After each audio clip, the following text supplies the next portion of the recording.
닷새 동안 한 장씩 해서 끝내리라 그렇게 생각을 했는데 막상 말씀을 준비하다 보니까 그렇게 그냥 빨리 끝내면, 날짜에 맞춰서 빨리 끝내면 무슨 의미가 있겠는가.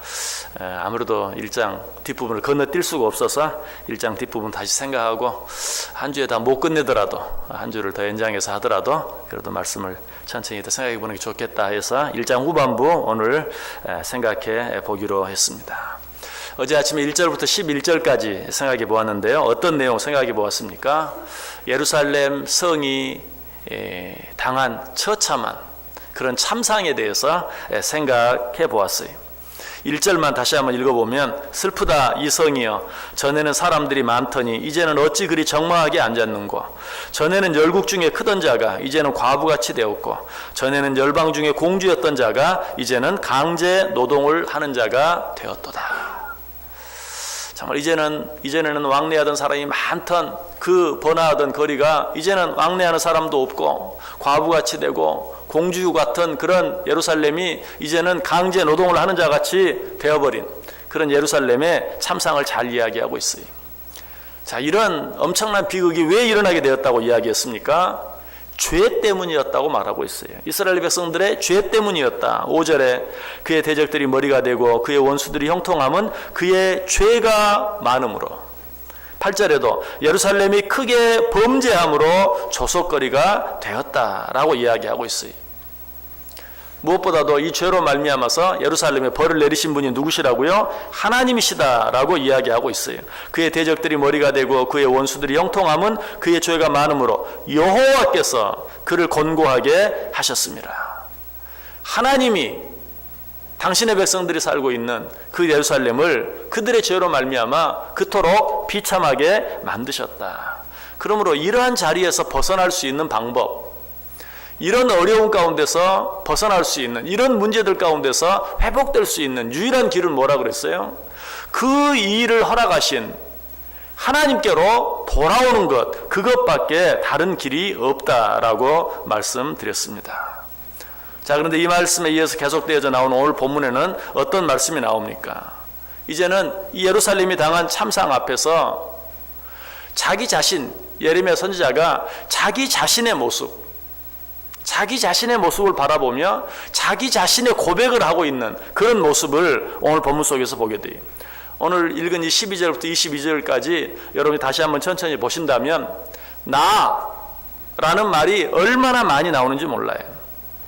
12절 보세요. 볼지어다 여호와께서 그의 진노하신 날에 나를 괴롭게 하신 것이로다.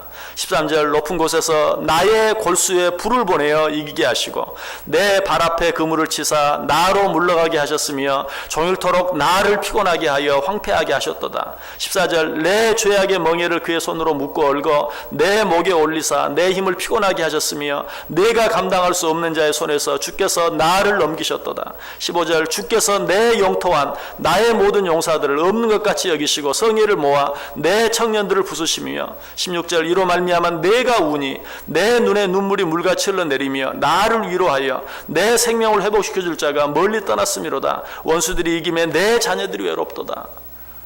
계속해서 마찬가지예요. 내 예레미야 선지자가 이제는 자기 자신, 예루살렘의 참상, 예루살렘 성의 참상, 이스라엘 백성들의 참상을 좀 더 멀리서 조망하여 바라보듯이 앞에서 이야기했는데 이제는 나 자신에 대해서, 내가 당하고 있는 일들에 대해서 하나님이 왜 나에게 이렇게 하셨는지 자기 자신의 이야기를, 자기 자신의 고백으로 하고 있는 것을 보게 돼요. 여러분, 이것이 중요해요. 여러분, 이렇게 할 때 비로소 진정한 회복이 일어나요. 이렇게 할 때 비로소 진정한 은혜가 임해요. 이렇게 할 때 비로소 어떤 문제들이 진정으로 해결되기 시작하는 것이, 이것이 치유의 시작입니다. 그리고 이것이 용서의 시작이에요. 여러분, 누가 무슨 얘기를 하는데 아무리 심각한 얘기를 해도 자기 자신의 얘기가 아니면 하는 사람도 힘이 없고 듣는 사람도 힘이 없어요. 목사가 설교를 할 때도 뭐 이랬다고 합디다, 저랬다고 합디다, 이런다고 합니다, 저런다고 합니다 라고 늘 남의 이야기만 하면 말씀을 전하는 자신도 힘이 없고 듣는 사람도 힘이 없어요. 정말 힘이 있는 것은 자기 자신의, 내가 만난 하나님, 내가 체험한 은혜, 그것에 대해서 나누고 이야기할 때 그것이 큰 힘이 되는 것이. 며칠 전에 시리아에서 참 비극이 일어났죠. 화학 무기로 인해서 수많은 사람들이 목숨을 잃는 그런 비극이 일어났어요. 그 가운데 자기 쌍둥이 남매, 자기 아내, 자기 친인척까지 다 포함해서 25명을 잃은 한 남자가 있었죠. 여러분 다 보셨을 거예요. 자, 먼저 그 뉴스를 하기 전에 리포터나 아나운서가 거기에 대해서 이야기를 합니다. 지금 시리아에서 엄청난 비극이 일어났습니다. 심지어 어떤 사람은 자기 아내를 잃고 쌍둥이 남매, 어린 남매를 잃고 친인척까지 포함해서 25명을 한꺼번에 잃은 사람도 있습니다. 라고 보도를 합니다. 그러나 그 리포터나 아나운서가 아무리 보도를 해도 그 뒤에 나오는 정말 자기 아내를 잃고 어린 두 쌍둥이 남매를 잃고 친인척을 잃은 그 당사자 남자가 나와서 울부짖으며 그 사진을 부둥켜 안고 우는 모습을 보면 아무리 리포터나 아나운서가 실감나게 얘기해도 그거는 아무것도 아니. 자기 자신의 이야기를 할 때 더 많은 사람들이 더 크게 감동을 받는 것이죠. 여러분, 우리가 하나님 앞에서도 마찬가지. 다른 사람의 이야기를 아무리 실감나게 아무리 논리적으로 잘해도 소용없어요.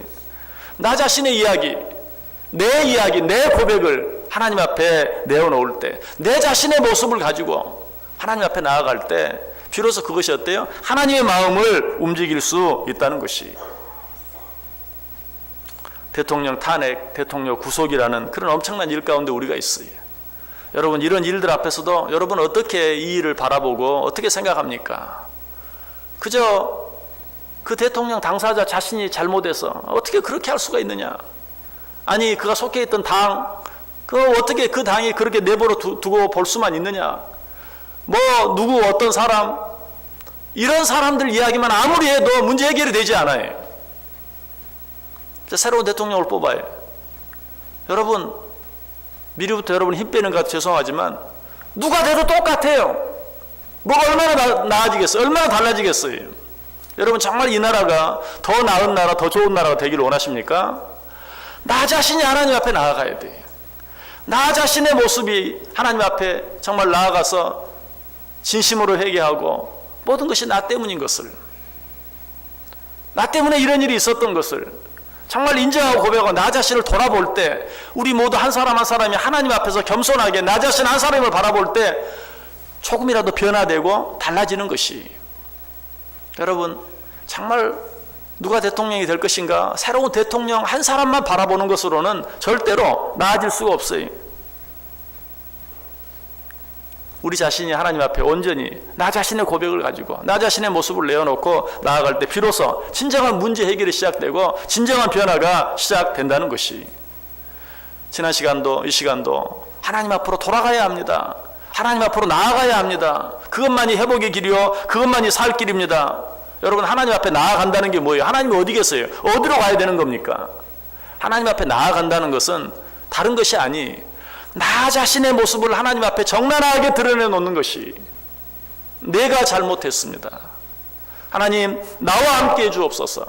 하나님, 나를 고쳐주시고 나를 변화시켜 주시고 나를 새롭게 해주옵소서. 거기에서 진정한 변화가 시작되고 진정한 회복이, 진정한 치유가 일어나게 된다는 것이. 하나님 앞에 기도하면서도 어떻게 기도합니까? 그저 늘 남의 이야기하는 것처럼 그렇게 기도하지 않습니까? 아무 의미가 없어요.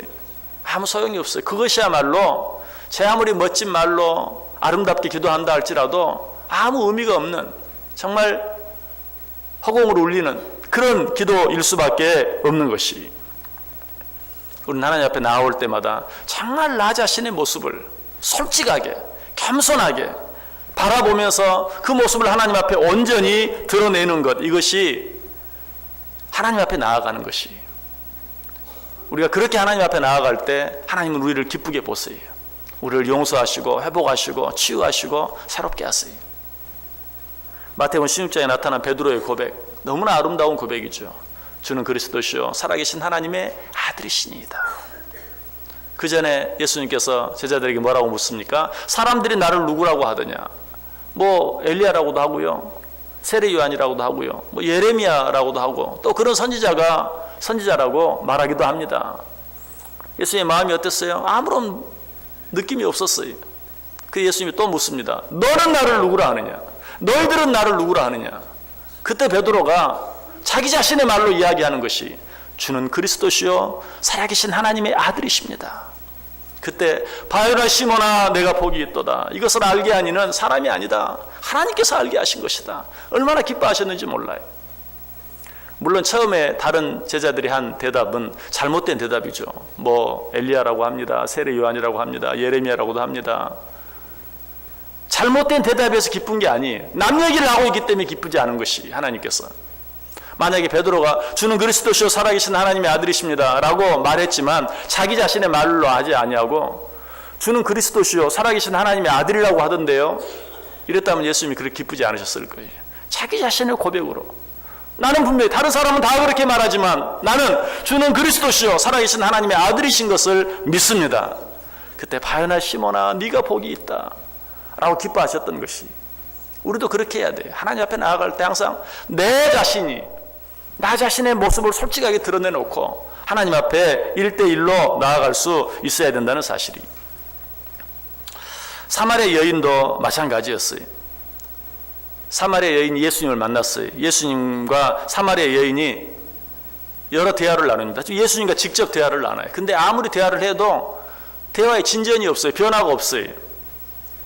예수님께서 나에게 물을 달라. 사마리아 여인이 말합니다. 유대인인 당신이 왜 사마리아인 나에게 물을 달라 하나이까?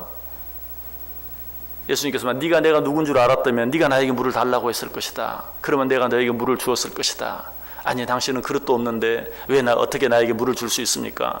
사마리아인이 똑똑한 말을 했어요. 맞는 말을 했어요. 논리적인 말을 했어요. 그러나 그런 대화 속에는 아무런 변화도 일어나지 않아요. 그러나 예수님이 드디어 말하죠. 가서 네 남편을 데려와라. 이 여인이 난 남편이 없습니다.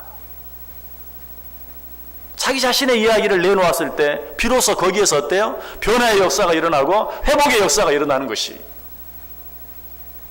나 자신의 문제, 드러내기 껄끄러운, 아니 드러내기 싫은, 나타내기 싫은 자기 자신의 모습을 드러내놓고 하나님 앞에 나아갔을 때 비로소 문제가 해결되기 시작하는 것이, 치유되기 시작하기, 회복되기 시작해. 오늘 예레미야 선지자가 하나님 앞에서 그렇게 하고 있어요. 자기 자신을 드러내고 있어요. 나 때문입니다. 내 죄 때문입니다. 하나님이 나를 치신 것입니다. 또 한 가지 하나님께 나아갈 때 반드시 기억해야 할 것이 있어요. 그것은 내가 어떤 어려운 일을 당하든지 내가 어떤 벌을 받든지 그 일을 허락하신 분이 하나님이시라는 사실. 어제 아침에도 분명히 말씀드렸어요. 하나님이 이 일을 행하셨다는 사실을 인정할 때 비로소 변화가 시작되고 치유가 시작되고 회복이 시작돼요. 내가 당한 어떤 어려움이 뭐 다른 사람이 나에게 어떻게 한 것처럼, 혹은 내가 조금 더 잘할 수 있었는데 내가 잠깐 실수해가지고 단순히 그저 내 잘못인 것처럼만 생각하는 것, 그것도 옳은 것은 아니에요. 하나님이 이 일을 내게 허락하셨다. 정말 견디기 어렵고 힘든 일이고 아픈 일이고 괴로운 일이라 할지라도 하나님께서 이 일을 내게 허락하셨다. 하나님께서 나를 징계하셨다 라고 하나님의 주권을 분명하게 인정해 드릴 수 있어야 돼요. 그것을 그저 누구 어떤 다른 사람의 책임으로, 혹은 뭐 재수가 없어서, 운이 없어서, 혹은 내가 잠깐 실수해서 그런 정도로만 생각하면 뭐가 생겨요? 자기 자신에 대해서든지 타인에 대해서든지 분노하는 마음, 원망하는 마음, 혹은 실망하고 좌절하고 낙심하는 마음, 이런 마음만 생겨요. 전혀 도움이 되지 않아요. 하나님께서 하셨나이다. 하나님께서 이 일을 내게 허락하신 줄 압니다 라고 인정할 수 있어야 돼. 비로소 그렇게 할 때 거기에서 진정한 변화가 일어나고 치유가 일어나고 회복이 일어난다는 사실이. 이처럼 자신의 잘못을 인정하는 것과 동시에 하나님이 하신 일이라는 것과 더불어 또 한 가지 우리가 하나님 앞에 나아가면서 해야 될 일이 있어요. 그것은 하나님이 나에게 어떻게 하시든지 하나님은 항상 의로우시다는 것이에요. 하나님은 항상 옳으시다는 것이. 18절 보세요. 여호와는 의로우시도다. 지금 말로 할 수 없는 일을 예루살렘이, 온 이스라엘이, 예레미야 자신이 다 하고 있어요. 그러나 그의 입에서 나온 고백은 뭐예요? 여호와는 의로우시도다 라고 말하고 있어요. 내가 당하는 어떤 일 앞에서 이렇게 말하면 안 돼요. 내가 잘못한 것 내가 압니다. 하지만 그 일의 대가치고는 너무 가혹합니다. 어떻게 이렇게까지 하실 수 있습니까? 아니, 이 일을 내가 당하는 것이 당연하다고 할지라도 나보다 더 잘못한 저 사람도 그렇게 당하진 않는데 왜 나에게는 이렇게 하십니까? 여러분, 이런 생각, 이런 원망, 이런 불평은 하나님은 의로우시다는 고백이 아니에요. 하나님은 의로우시다는 것은 내가 당한 것보다, 내가 저지른 것보다 내가 당한 벌이 훨씬 더 무겁게 느껴져도 하나님은 의로우십니다. 하나님은 항상 맞습니다. 아니, 내가 잘못도 했지만 나보다 더 많이 잘못한 저 사람도 평안한데 왜 나만 이런 어려움을 당합니까? 그런 생각이 들지라도 하나님, 당신은 항상 의로우십니다. 당신은 항상 옳으십니다. 이 일 속에 내가 지금 다 알지 못하는, 내가 다 지금 깨달을 수 없는 하나님의 놀라운 뜻과 계획이 있는 줄 믿습니다 라고 고백할 수 있는 것, 이것이 바로 하나님을 믿는 것이요, 이것이 바로 하나님께 나아가는 올바른 태도예요. 하나님 앞에 나아가서 그저 따지고 핑계대고 변명하고, 그것이 아니라 정말 내 눈에 보기에는 그것이 불의한 것처럼 보이고 억울한 것처럼 보인다 할지라도, 공의롭지 못한 것처럼 보인다 할지라도 하나님, 당신은 항상 의롭습니다 라고 인정할 수 있어야 돼요. 사실 아까는 그렇게 또 멋진 고백을 했던 베드로가 어때요? 그런 실수를 제일 많이 했죠. 예수님께 내가 너희를 위해 죽어야 하리라. 베드로는 뭐, 결단코 그런 일은 있을 수 없습니다. 내가 그렇게 하지 못하도록, 그런 일이 생기지 않도록 하겠습니다. 우리는 하나님 앞에 그렇게 해서는 안 돼요. 그런 일들은 무슨 일이에요? 정말 하나님께서 하시고자 하시는 하나님의 공의로운 그 일들을 막고 방해하는 일밖에 되지 않아요. 우리는 하나님 앞에서 항상 하나님은 의로우십니다. 그리고 그 모든 책임은 나에게 있습니다. 오늘 예레미야가 그렇게 하고 있어요. 18절 다시 보세요. 여호와는 의로우시도다. 그러나 내가 그의 명령을 거역하였도다. 하나님은 항상 의로우신데 내가 거역했고 내가 잘못했고 내가 범죄했나이다. 이 모든 일들은 다 내가 잘못해서 생긴 일입니다. 하나님, 당신은 전혀 잘못이 없습니다. 하나님은 항상 의로우십니다 라고 말하고 있어요. 마지막으로 한 가지, 하나님 앞에 나아갈 때 우리가 반드시 기억해야 될 또 한 가지 중요한 사실이 있어요. 그것은 하나님과 무슨 거래를 하려고 하면 안 돼요. 하나님 앞에 나아갈 때 하나님과 거래를 하면 안 돼요. 물론 내가 하나님 앞에서 어떤 다짐과 결단을 하는 것 좋아요. 그러나 하나님, 내가 이렇게 할 테니까 하나님도 이렇게 해주세요 하는 그런 거래는 옳은 게 아니에요. 하나님과 우리는 거래할 수 있는 그런 상대가 되지 못해요. 하나님 앞에 나아갈 때는 전적으로 하나님의 자비하심과 하나님의 은혜로우심과 하나님의 긍휼하심을 기대하는 마음으로 나아갈 수 있어야 돼요. 자, 여러분이 만약에 뭐 어떤 일을 하는데, 혹은 뭐 교회를 짓는데, 혹은 좋은 어떤 일을 하기 위해서 땅이 한 10,000평 정도 필요하다고 생각해 보세요. 그런데 땅을 수십만 평, 아니 수백만 평 가진 어떤 사람이 있어요.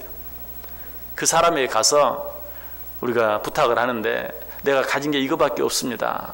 이것만 받으시고 땅 10,000평만 주세요. 여러분, 이것보다는요, 내가 10,000평이 필요한데 수백만 평 땅을 가진 사람이 있다면 우리가 이런 일을 하기를 원합니다. 우리에게 땅 10,000평을 주십시오. 여러분, 이게 훨씬 효과가 있는 거예요. 우리 하나님은 어떤 하나님이십니까? 모든 것을 가지신, 모든 것의 주인이신, 모든 것을 하실 수 있는 그런 하나님이세요. 그 하나님 앞에 거래를 하려고 하는 마음으로 나아가면 그건 진정으로 하나님께 나아가는 게 아니에요.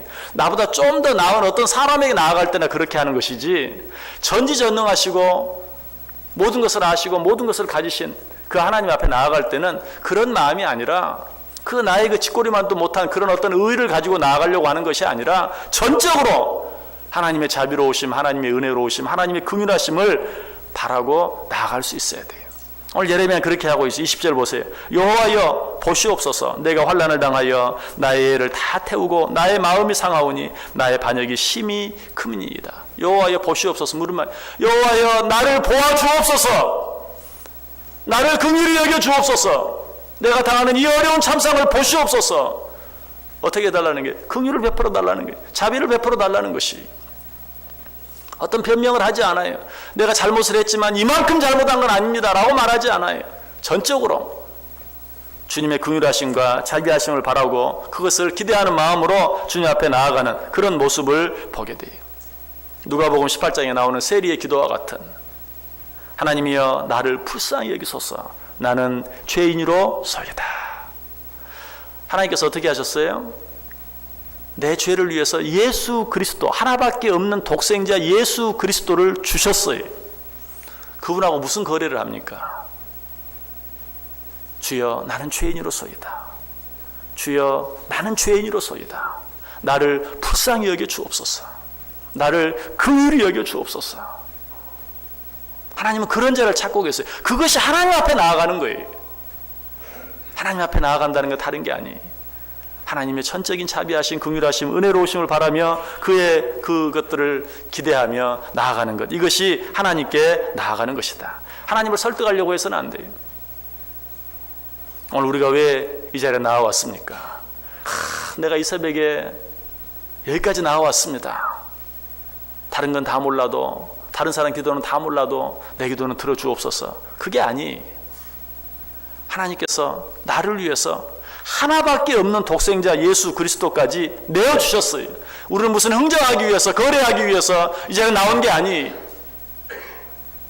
주님 앞에 나 자신의 모습을 정난하게 드러내놓고 오직 하나님의 긍휼하심, 오직 하나님의 자비하심, 오직 하나님의 은혜만이 나를 살게 하시는 것을 인정하는 마음으로, 그것을 고백하는 마음으로 이 시간 이 자리에 나와 있는 것이, 그러할 때 변화가 시작되고, 그러할 때 치유의 은혜가 일어나고, 그렇게 할 때 회복의 은혜가 일어나는 것이,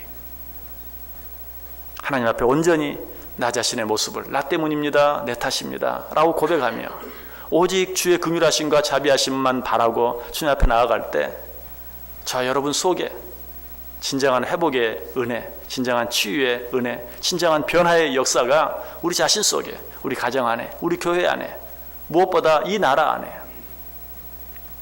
특별히 저는 오늘 말씀 속에, 아니 1절 말씀 속에, 어제 아침에 생각했던 말씀 속에 공주였던 자가 강제 노동자가 되었다. 우리나라 대통령의 모습과 우리 자신의 모습을 보면서 정말 이것이 우리의 모습이 아닌가 하는 그런 생각을 해보았어요. 오늘 이 말씀 깊이 생각하고 하나님 앞에 온전한 모습으로 나아갈 때 진정한 회복의 역사가, 진정한 변화의 역사가 이 나라 이 민족 가운데 임할 수 있게 되기를 주님의 이름으로 간절히 축원합니다. 기도하겠습니다. 하나님 감사합니다. 말씀해 주시니 감사합니다. 주님 앞에 주님이 원하시는 모습으로 나아가기를 원합니다. 주님 앞에 나아가 나 때문입니다 라고 고백하기를 원합니다. 주여 주님은 항상 옳습니다 라고 고백하기를 원합니다. 오직 주의 자비하심과 오직 주의 은혜로우심, 오직 주의 긍휼하심만 바라고 나아가기를 원합니다. 주여 우리를 불쌍히 여겨 주옵소서. 주여 이 나라의 민족을 불쌍히 여겨 주시고 긍휼히 여겨 주옵소서. 이제 회복시켜 주시고 이제 새롭게 해주시고 이제 변화시켜 주옵소서. 예수님의 이름으로 기도드리옵나이다. 아멘. 우리 찬송하겠습니다. 144장 찬송합니다. 144장입니다.